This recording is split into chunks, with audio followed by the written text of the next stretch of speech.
tugomba kubivuga mu rwego rw'inyigisho. Tugomba kugerageza gushakisha ibisubizo mu mbwirwaruhame za perezida. Nagira inama ikomeye cyane abatarakurikiye izo mbwirwaruhame ko bazikurikira, n'abatarazisoma ko bazisoma, kuko ibisubizo byose birimo.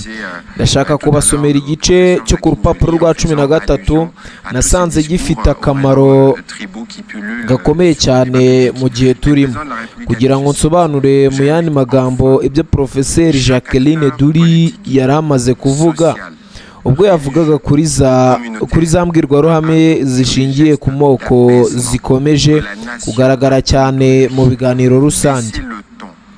Perezida wa Repubulika yagize ati, ndasubiramo uko yabivuze: ndasaba buri wese ufite uruhare muri politiki, imibereho y'abaturage, idini cyangwa uhagarariye umuryango runaka kugira uruhare mu bikorwa byo gutuza igihugu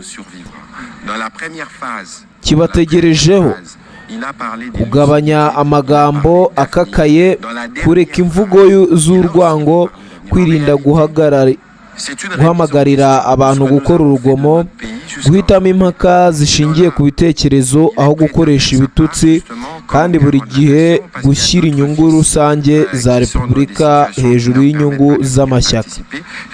Hari n'andi perezida yavuze ati, mu by'ukuri Repubulika yatubanjirije kandi Repubulika izadusigira.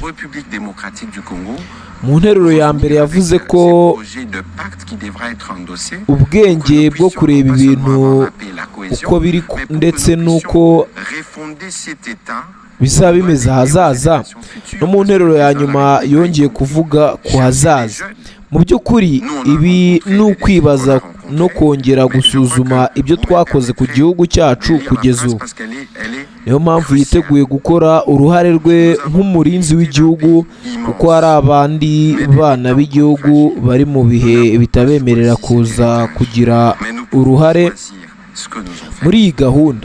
Bityo tugomba no kumva ko Perezida wa Repubulika yarambuye ikiganza kugira ngo abanyekongo bose baturuka mu mpande zose za Repubulika ya Demokarasi ya Kongo babashe kugaruka mu gihe kizagenwa muri Repubulika ya Demokarasi ya Kongo, bazajye bakora imishinga itandukanye, ndetse bazaba bazanye n'imishinga y'amasezerano cyangwa amasezerano y'ubwumvikane, kugira ngo ibyo byose bibe imwe mu ngingo zaganirwaho. Intego si ukubona amahoro n'ubwiyunge gusa, ahubwo no kongera kubaka uyu muryango w'igihugu n'iyi leta kugira ngo tuyisigire abazadukomokaho.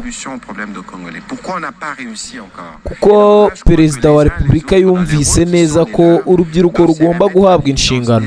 Twebwe twahuye n'ibibazo n'ingorane twahuye nazo, ariko ndibwira ko mwanyemerera nkongera nkabasomera iyi nteruro kuko ari ingenzi cyane.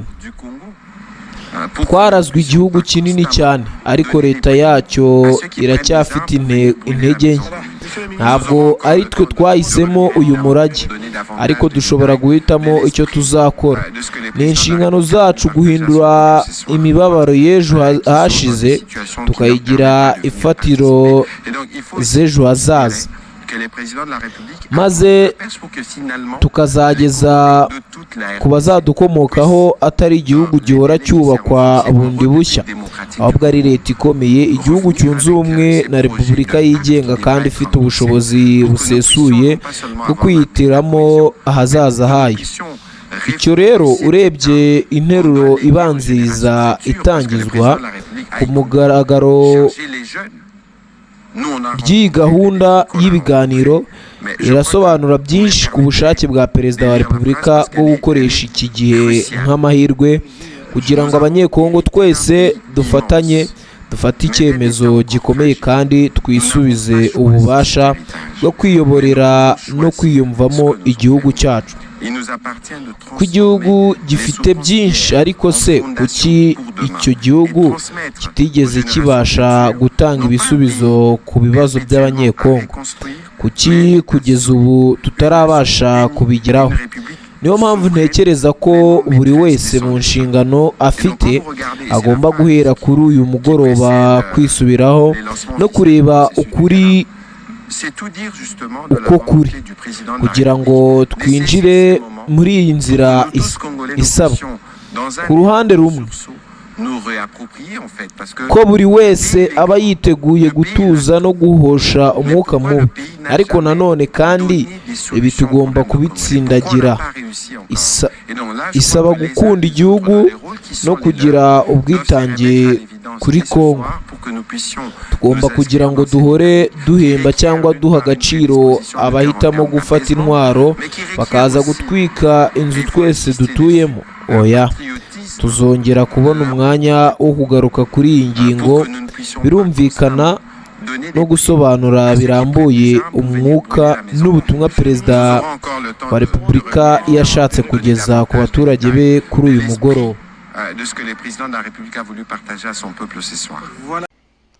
Reka nizere ko umeze neza cyane wowe ukunda kandi ukurikira ibiganiro byacu kuri The Quick Times News. Kanizere ko umeze neza cyane. Ni inkuru tugiye kuba tugarukaho kugira ngo ibintu bigende neza cyane. Ni aho twabonye Felix Tshisekedi, Perezida wa Repubulika ya Demokarasi ya Kongo Felix Tshisekedi yahamagariye abanyekongo ibiganiro by'igihugu n'ubwiyunge. Perezida wa Repubulika ya Kongo Felix Tshisekedi yagejeje ijambo rikomeye ku banyekongo atangaza ku mugaragaro itangizwa rya Dialogue National cyangwa ibiganiro by'igihugu bigamije amahoro, ubumwe n'ubwumvikane ndetse n'ivugururwa rya leta. Mu gusobanura ubutumwa, umuvugizi wa guverinoma Patrick Muyaya nawe twakurikiraga yasabye abanyapolitiki, amadini, society civile n'abaturage bose kugabanya umwuka mubi no gushyira imbere inyungu z'igihugu.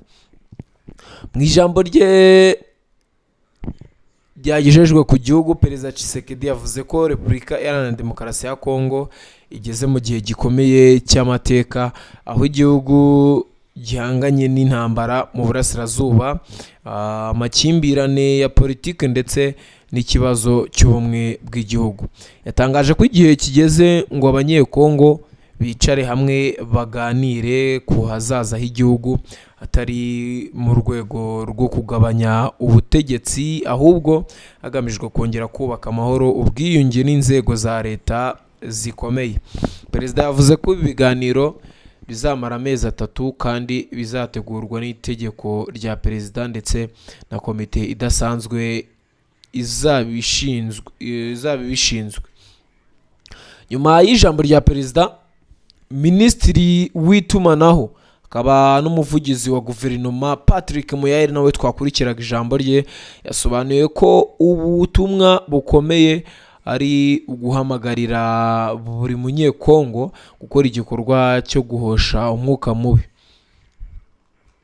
Yagize ati, ndahamagarira buri munyapolitiki, society civile, abayobozi b'amadini n'abaturage gukora ibikorwa byo guhosha umwuka mubi igihugu kibategerejeho. Mugabanye amagambo akakaye, mwanga imvugo z'urwango, muhagarike guhamagarira ihohoterwa, muhitemo impaka aho gutukana, kandi mushyire inyungu za Repubulika imbere y'inyungu z'amashyaka.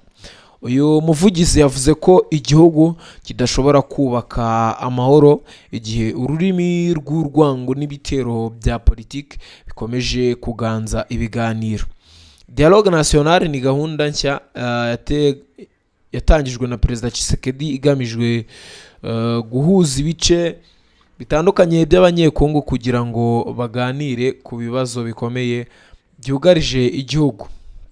Ibyo biganiro biteganyijwemo kwibanda ku ngingo zikurikira, harimo gushaka ibisubizo birambye ku ntambara yo mu burasirazuba bwa Kongo, hari gushimangira ubumwe n'ubwiyunge bw'abanyekongo, hari ukuvugurura imikorere y'inzego za leta, kurwanya imvugo z'urwango n'amacakubiri, hari ukubaka igihugu gishingiye ku mategeko n'ubutabera.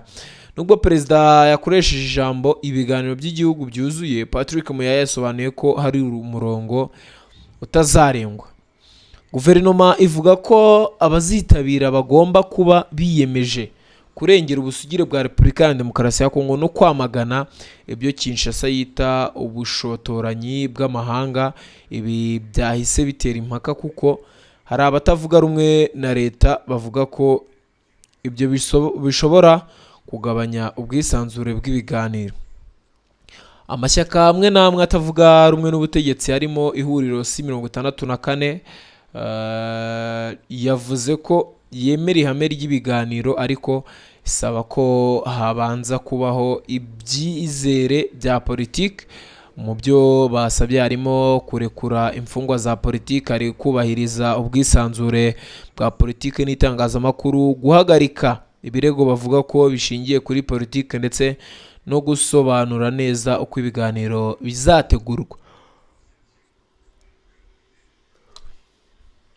Ni ngombwa kumenya ko Dialogue Nationale itandukanye n'ibiganiro biri kubera i Doha muri Qatar hagati ya leta ya Repubulika ya Demokarasi ya Kongo na AFC 23. Doha igamije guhagarika intambara no kuganira ku bibazo bya gisirikare n'umutekano, mu gihe Dialogue Nationale igamije guhuza abanyekongo imbere mu gihugu ku bibazo bya politiki n'ubumwe. Ibi bivuze ko inzira zombi zishobora kugendera rimwe ariko zifite intego zitandukanye. Ijambo rya Perezida Tshisekedi rishobora kuba intangiriro y'icyiciro gishya muri politiki ya Repubulika ya Demokarasi ya Kongo mu gihe igihugu gikomeje guhura n'intambara n'umutekano muke. Ubuyobozi burashaka kubaka Front Intérieure, ubumwe bw'imbere mu gihugu, kugira ngo abanyekongo bahurize hamwe ku nyungu z'igihugu muri rusange. Ariko kandi ikibazo gikomeye gisigaye ni ukumenya niba ibyo biganiro bizitabirwa n'impande zose zifite ijambo muri politiki ya Repubulika ya Demokarasi ya Kongo cyangwa niba azasigamo bamwe, ariko bikaba byakomeza amacakubiri aho kuyakemura. Navuga ngo ni ibintu byiza, rero ni ibintu byiza kuri Kongo ibiganiro. Patrick Muyaya dusobanuraga uko bimeze, ubundi nakubwira ngo reka nkureke wumve ijambo ryose ya Patrick Muyaya mu Gifaransa, ubundi ukomeze kugira ibihe byiza kandi muhahe muronke weekend nziza ku muri mwese. S'il faut parler en termes d'enseignement, il faut essayer de trouver des réponses dans les discours du président. Je recommanderais vivement à ceux qui ne l'ont pas suivi de le suivre, à ceux qui ne l'ont pas lu de le lire, parce que tout y est. Je veux vous lire un extrait en page 13 que j'ai trouvé très pertinent dans les contextes actuels, pour paraphraser un peu ce que disait tout à l'heure le professeur Jacqueline Joly en faisant allusion à tous ces discours au élan tribaux qui pullulent sur les débats publics. Le président de la République a dit, je cite, « J'invite enfin chaque acteur politique, social, religieux ou communautaire à accomplir les gestes d'apaisement que la nation attend de lui. Baisser le ton, renoncer au discours de haine, proscrire tout appel à la violence, préférer l'argument à l'invective et placer en toutes circonstances l'intérêt supérieur de la République au-dessus des intérêts partisans. » Le président a dit quelque part au-dessus, en fait, la République nous a précédés, la République nous survivra. Dans la première phrase, il a parlé de lucidité, il a parlé d'avenir. Dans la dernière phrase, il a aussi reparlé d'avenir. En réalité, c'est une remise en question de ce que nous avons fait de notre pays jusqu'à aujourd'hui. Et donc là, il est prêt à faire sa part, justement, comme garant de la nation, parce qu'il y a d'autres fils qui sont dans des situations qui ne leur permettent pas de venir participer. Et donc, il faut aussi considérer que le président de la République a tendu la perche pour que finalement, les Congolais de toute la RDC puissent, dans les délais qui seront fixés en République démocratique du Congo, revenir avec ces projets de pacte qui devraient être endossés pour que nous puissions non pas seulement avoir la paix et la cohésion, mais pour que nous puissions refonder cet État qu'on doit léguer aux générations futures, parce que le président de la République a y compris chargé les jeunes. Nous, on a rencontré les défis qu'on a rencontrés, mais je crois que vous me permettrez de lire la phrase parce qu'elle est cruciale. Nous avons hérité d'un pays immense, mais d'un État encore fragile. Nous n'avons pas choisi cet héritage, mais nous pouvons choisir ce que nous en ferons.